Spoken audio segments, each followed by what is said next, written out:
नमस्कार दोस्तों, आप सभी का स्वागत है। दोस्तों, हम लोग टेंस के बारे में विस्तार से जान रहे हैं और आज वाले वीडियो में जो टेंस का अंतिम पार्ट होगा उसके बाद हम लोग दूसरा टॉपिक स्टार्ट करेंगे। तो आज के वीडियो में हम लोग फ्यूचर परफेक्ट कंटिन्यू टेंस के बारे में जानेंगे। उससे पहले दोस्तों, मैंने पिछले वीडियो में आपको एक सेंटेंस दिया था जिसमें ये जो आपके सामने सेंटेंस दिख रहा है, ये सेंटेंस आपको घर पे करने के लिए दिया। काफी लोगों के अच्छे जवाब भी आए हैं और कुछ लोगों की गलतियां हुई हैं, तो आप इसमें इसका मैं सॉल्यूशन कराऊंगा सीधे पहले, फिर हम लोग फ्यूचर परफेक्ट कंटिन्यू टेंस के बारे में विस्तार से जानेंगे। तो सबसे पहले दोस्तों, मैं इसका फटाफट सॉल्यूशन करा देता हूं। इसको डिटेल में नहीं बता के इसका सॉल्यूशन बता दूंगा। आप अपना चेक कर लीजिए किनके गलत हुआ किनके सही हुआ, आप सब लोग बता सकते हैं। मैं एक प्रकार देखो, हम 15 दिसंबर को गृह कार्य पूर्ण कर चुके होंगे, तो इसका मैं सीधा सॉल्यूशन बताऊंगा, ऐसे नहीं बताऊंगा ये कैसे कौन से आए। पिछले वीडियो में मैंने सारा बता रखा है। तो ठीक है, हमको क्या बोलते हैं, वी शैल हैव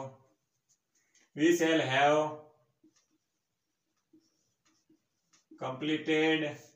हम 15 दिसंबर को गृह कार्य पूर्ण कर चुके होंगे। We shall have completed homework. कब की बात कर रहे हैं? 15 दिसंबर।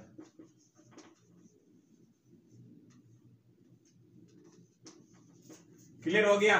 We shall have completed homework 15 December. हम 15 दिसंबर को गृह कार्य पूर्ण कर चुके होंगे। यहाँ पर 15 दिसंबर हो, 15 सितंबर हो, जो भी हो आपकी इच्छा वो लिख सकते हैं। बस सेंटेंस आपको ऐसे बनाना है।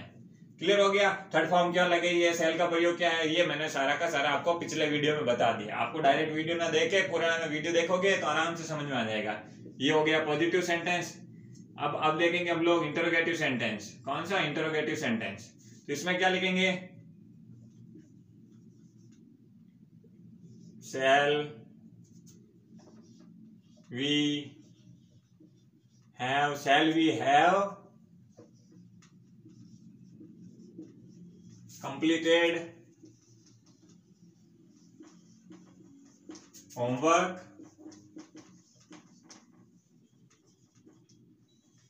दिसंबर।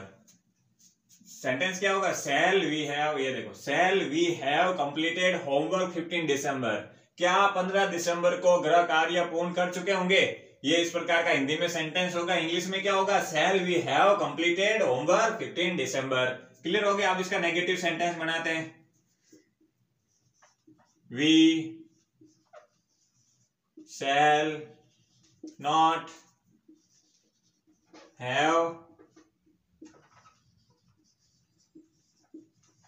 completed होमवर्क 15 दिसंबर। क्लियर हो गया? ये आपको समझ में आ गया होगा। हम 15 दिसंबर को गृह कार्य पूर्ण नहीं कर चुके होंगे। नेगेटिव सेंटेंस क्या बनेगा? हम 15 दिसंबर को गृह कार्य पूर्ण नहीं कर चुके होंगे। ये आपको समझ में आ गया होगा। ये जिसके गलत हुआ किसके सही हुआ आप यहां से सही कर सकते हैं। उम्मीद कर रहा हूं ये आपको समझ में आ गया होगा। अब मैं दोस्तों, फ्यूचर टेंस का अंतिम पार्ट है और टेंस का जो अंतिम पार्ट है फ्यूचर परफेक्ट कंटिन्यू टेंस, उसके बारे में हम लोग जानेंगे। ठीक है दोस्तों?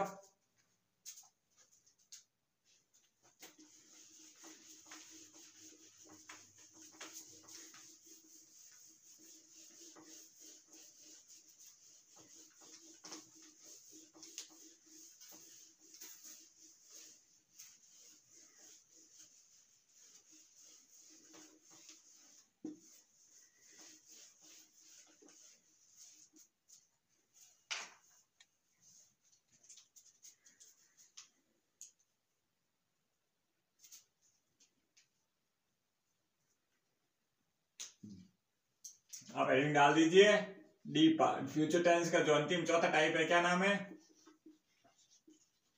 Future perfect continue tense. Future perfect continue tense. अब हम लोग कोई भी टेंस पढ़ते हैं, इससे पहले हम लोग उसकी पहचान जानते हैं। तो इसमें क्या लिखेंगे? सबसे पहले अपन लोगों को पहचान पता होनी चाहिए। तो पहचान क्या होगी? तो इसमें से रहा होगा आपको हिंदी वाक्य के अंत में। इस टेंस में क्या होगा? हिंदी वाक्य के अंत में से रहा होगा, से रही होगी या से रहे होंगे। आप साथ साथ आराम से नोट्स बना सकते हैं दोस्तों। मैं काफी चीजें, ऑलमोस्ट सारी चीजें ब्लैक बोर्ड व्हाइट बोर्ड पर लिखा रहा हूँ, ठीक है। तो से रहा होगा, से रही होंगी, से रहे होंगे, इस प्रकार के शब्द अगर हिंदी वाक्य के अंत में मिल जाएं तब हम लोग समझ जाएंगे ये फ्यूचर परफेक्ट कंटिन्यू टेंस के बारे में बात कर रहे हैं। ये तो पहचान हो गई। अब आ जाते हैं हेल्पिंग वर्ब, ठीक है। सब टेंस में यही सिस्टम है, आपको पहचान पता होनी चाहिए। हेल्पिंग वर्ब, मेन वर्ब और फॉर्मूला। फिर अपन लोगों को कैसे अप्लाई करना है वो प्रैक्टिस के माध्यम से समझ रहे हैं। हेल्पिंग वर्ब क्या होगी इसकी?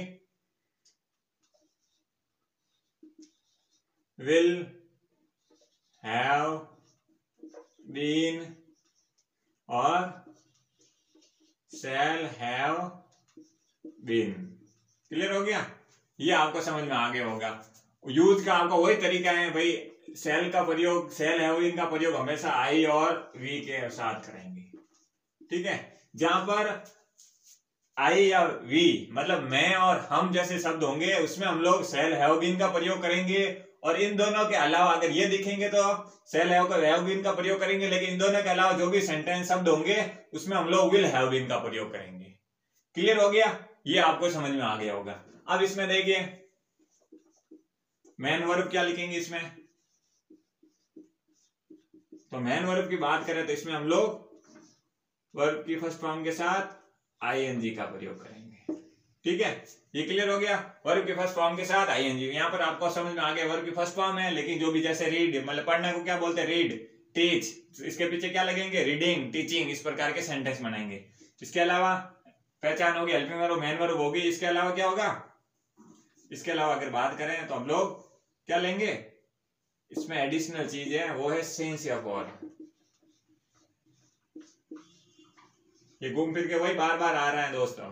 हम लोगों ने प्रेजेंट परफेक्ट कंटिन्यू में भी, पास्ट परफेक्ट कंटिन्यू में भी, फ्यूचर परफेक्ट कंटिन्यू में भी इस प्रकार के सेंटेंस को लिया। तो सिंस का प्रयोग किस कहां पर किएंगे, निश्चित समय के लिए। मैंने आपको पिछले वीडियो में पूरा बताया भी है, फिर भी बता देता हूँ। सिंस का प्रयोग जहां पर निश्चित समय की बात कर रही हो, जैसे सुबह, शाम या किसी तारीख की बात कर रहा है, ठीक है। और फॉर का प्रयोग अनिश्चित समय के लिए, जहां पर 2 दिन से, 2 घंटे से, इस प्रकार का समय हो, जहां पर अनिश्चित समय हो, उसमें हम लोग फॉर का प्रयोग करेंगे।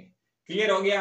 अब हम लोग एक पहले इसका फॉर्मूला देखेंगे, फिर हम लोग एक एक करके सेंटेंस को पढ़ने की कोशिश करेंगे, ठीक है। तो इसको मैं मिटा देता हूं, उम्मीद कर रहा हूं आपने लिख लिया होगा।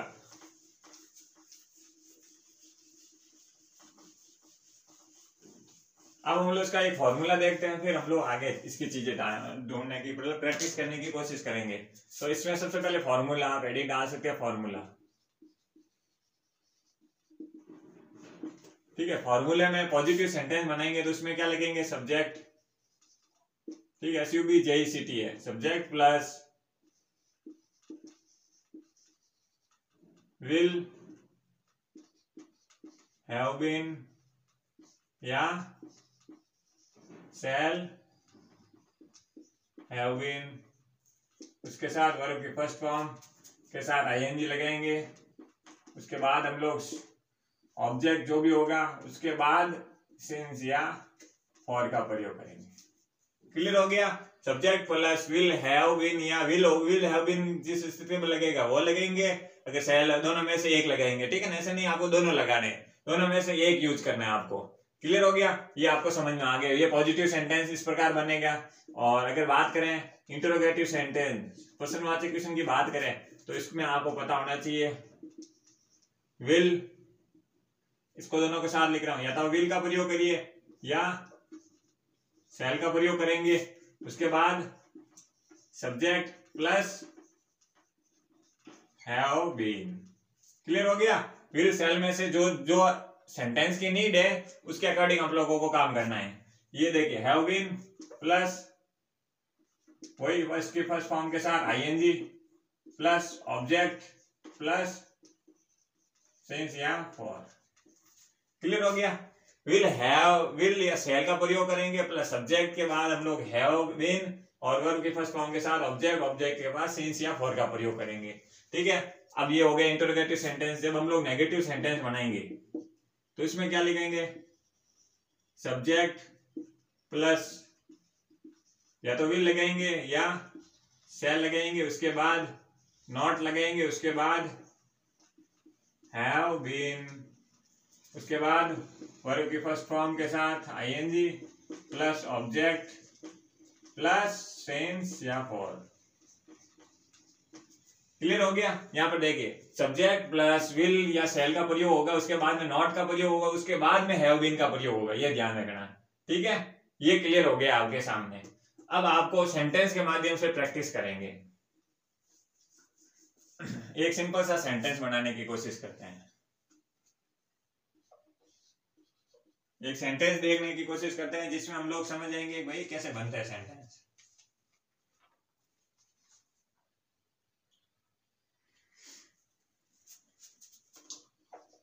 वह 2 दिनों से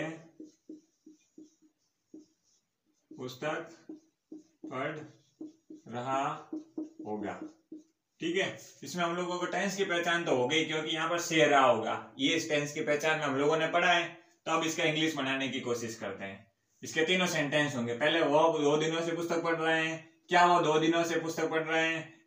वो 2 दिनों से पुस्तक नहीं पढ़ रहा है, नहीं सॉरी है नहीं लगाना, 2 दिनों से पुस्तक नहीं पढ़ रहा होगा, ये ध्यान रखना आपको। तो इसमें क्या लगाऊं मैं? है, सॉरी ही के बाद में क्या लगेगा? विल या विल हैव बीन या शैल have been.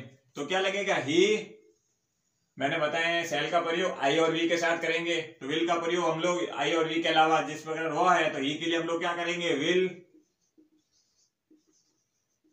Have been. Will have been पढ़ने को क्या बोलते हैं? रीडिंग बोलते हैं ना। रीड होगी फर्स्ट फॉर्म, उसके साथ मैंने आपको बताया आईएनजी का प्रयोग करेंगे। देखिए यहां तक हो गया वर्ब की फर्स्ट फॉर्म के साथ आईएनजी। उसके बाद क्या कर रहे हैं? ये he will have been reading a book. Object आ गया कितने टाइम से? 2 दिनों से। यहां पर 2 दिनों से, 2 दिनों से निश्चित टाइम थोड़ी, कौन से 2 दिन की बात हो रही है? निश्चित नहीं है, इसलिए मैंने क्या प्रयोग करना है यहां पर? For 2 days। क्लियर हो गया। He will have been reading a book for 2 days। वह 2 दिनों से पुस्तक पढ़ रहा होगा। ये आपको आराम से समझ में आ गया होगा। उम्मीद कर रहा हूं यहाँ पर आपको कोई दिक्कत नहीं होने वाली है। ये आपको समझ में आ गई। सेंटेंस को देखिए, सबसे पहले मैंने सब्जेक्ट का प्रयोग किया, उसके बाद विल शैल में से मैंने विल का इसलिए प्रयोग किया क्योंकि यहाँ पर आई और वी के अलावा हम लोग क्या प्रयोग करेंगे? विल हैव बीन का प्रयोग करेंगे, इसलिए मैंने विल हैव बीन का प्रयोग किया। फिर reading a book for 2 days। Clear हो गया। अब इसका इंटरोगेटिव सेंटेंस बनाते हैं। Will he have been? इसके बाद वही बात है, reading a book for 2 days। ये आपको आराम से समझ में आ गया। विल है, आप यहां से देखिए विल शैल में से विल का प्रयोग किया है, इसलिए विल हैव की सब्जेक्ट क्या है? ही है। फिर मैंने क्या लगाया? हैव बीन लगा दिया है। रीडिंग वर्ब के फर्स्ट फॉर्म के साथ यहाँ पढ़ना है, तो पढ़ने का क्या मतलब? पढ़ रहा है, तो reading a book for 2 days। क्या वह 2 दिनों से पुस्तक पढ़ रहा होगा? तब मैंने will have been reading a book for 2 days। Clear. Will he have been reading a book for 2 days। अब इसका नेगेटिव सेंटेंस बनाने की कोशिश करते हैं। ही will not have been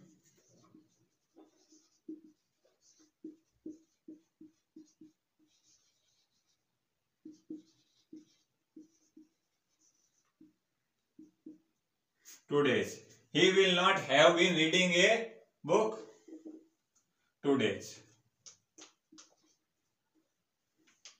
clear हो गया। वह 2 दिनों से पुस्तक नहीं पढ़ रहा होगा, तो ये पढ़ नहीं रहा होगा। ठीक है, ये क्लियर हो गया। यहाँ पर ये सेंटेंस बन जाएगी। इसके तीनों आपको सेंटेंस बनना, तीनों बनाने के फायदे होंगे। आपको सेंटेंस का अलग अलग स्थिति में कैसे यूज करना है वो समझ जाओगे। आपको जब आपको प्रैक्टिस सेट मिलेंगे कहीं पर, आपको यहाँ पर फिल इन द ब्लैंक के दे सकते हैं टेंस में, तो आप लोगों को यही करना है। जैसे टेंस खत्म हो जाए, अपने बुक्स में जो टेंस के चैप्टर हैं उसमें किस प्रकार के सवाल बन रहे हैं उसको प्रैक्टिस कीजिए।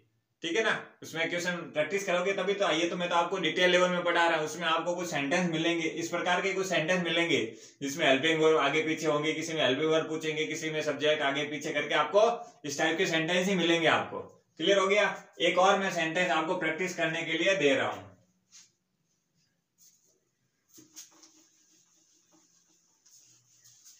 फिर मैं आपको घर पे करने के लिए दूंगा। अभी एक और मैं करवा लेता हूं।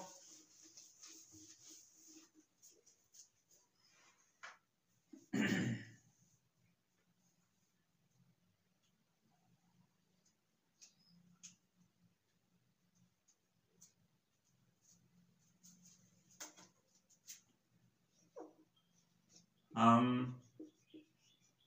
सन 1990 से जोधपुर शहर में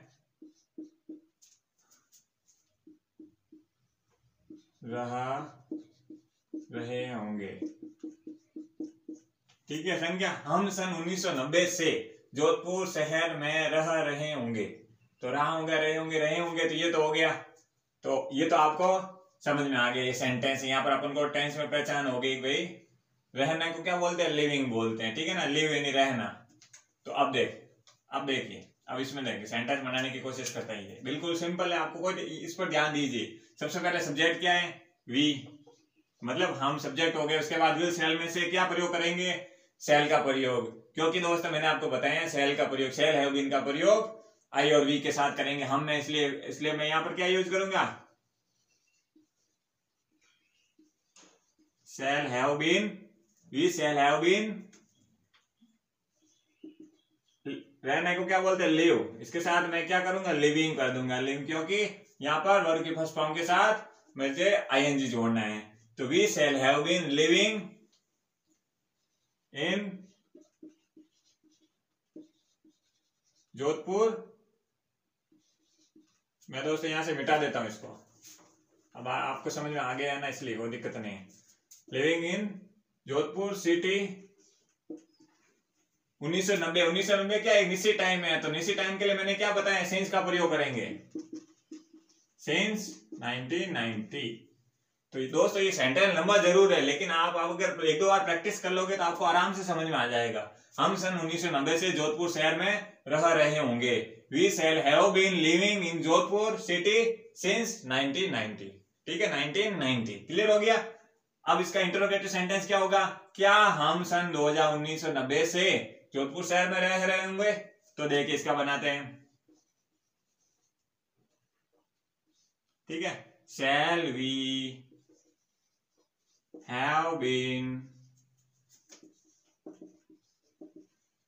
living in Jodhpur city since 1990। Clear हो गया। Shall we have been living in Jodhpur city since 1919। since क्यों लगा?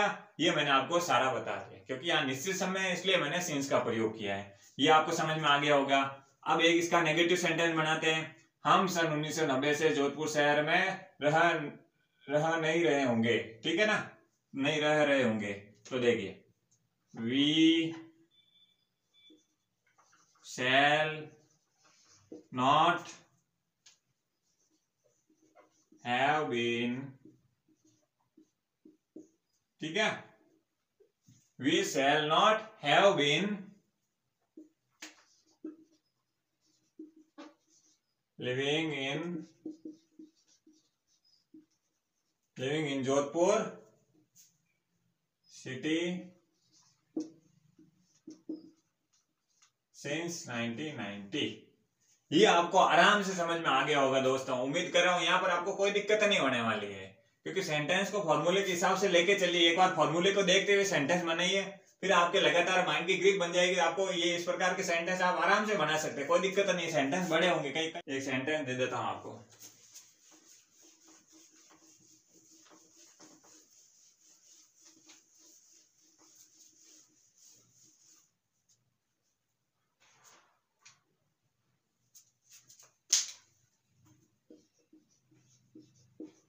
सुरेश नल से स्नान कर रहा होगा। स्नान का आप यहाँ खाना खा रहा होगा, ये भी कर सकते हैं, ठीक है। खाना खा रहा होगा, ये सेंटेंस आपको बनाना है घर पे लिए। दोस्तों आराम से प्रैक्टिस कीजिए रेगुलर बेस में। अब आपके यहाँ पर टेंस खत्म हो रहे हैं तो आप लोगों को अपनी नोटबुक ग्रामर की खोलनी है, उसमें देखिए कि कौन से क्वेश्चन में किस प्रकार के सेंटेंस, ये आपको लगातार, यहाँ पर दोस्तों डिजिटल बोर्ड नहीं है, फिर भी मैं कोशिश करूंगा 1-2 क्वेश्चन आपको अगले वीडियो में बता दूं। लेकिन आपका यही काम है, आप लोगों ने पूरा टेंस पढ़ लिया है। अगर आपने आज ही पहला वीडियो ओपन किया तो सबसे पहले आप पुराने वीडियो सारे खोलिए, उसमें एक एक करके पूरा पढ़िए ताकि पूरा कॉन्सेप्ट समझ में आ जाएगा, तो आपको कोई दिक्कत नहीं होगी। ठीक है दोस्तों, तो थैंक यू दोस्तों।